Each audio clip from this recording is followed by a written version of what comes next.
নতুন ফোন কিস্তিতে নেবেন আর কিভাবে হোগামারা খাবেন বিস্তারিত ভিডিওতে দেখে নিন।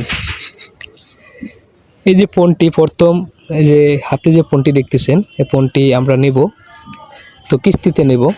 তো কিস্তিতে নেওয়ার আগে আপনার 14,000 টাকার ফোনে প্রায় 3,200 টাকা লাভ। চিন্তা করা যায়।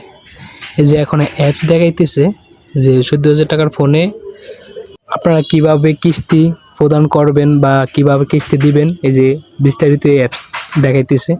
আমি মনে করি যে কিস্তিতে ফোন না নেওয়াটাই বেটার।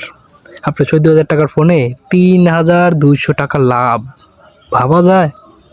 এই যে প্রতি মাসে কত টাকা দিতে হবে, কত টাকা ডাউন পেমেন্ট নিবে তারা, এগুলো সব কিছুই অ্যাপসে দেখাইতেছে। তো কীভাবে বিকাশে আপনার দিতে হবে টাকা বিকাশের মাধ্যমে সেটা দেখাইতেছে। তো আমার মতে যে কিস্তিতে না নেওয়াটাই বেটার, কিস্তিতে ফোন না নেওয়াটাই ভালো, এটাই।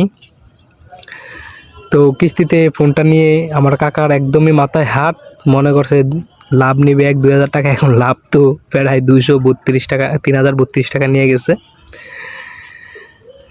যাই হোক, আমি সবাই কিস্তিতে ফোন নেওয়ার আগে ভেবেচিন্তে নেবেন আর না নেওয়াটাই ভালো।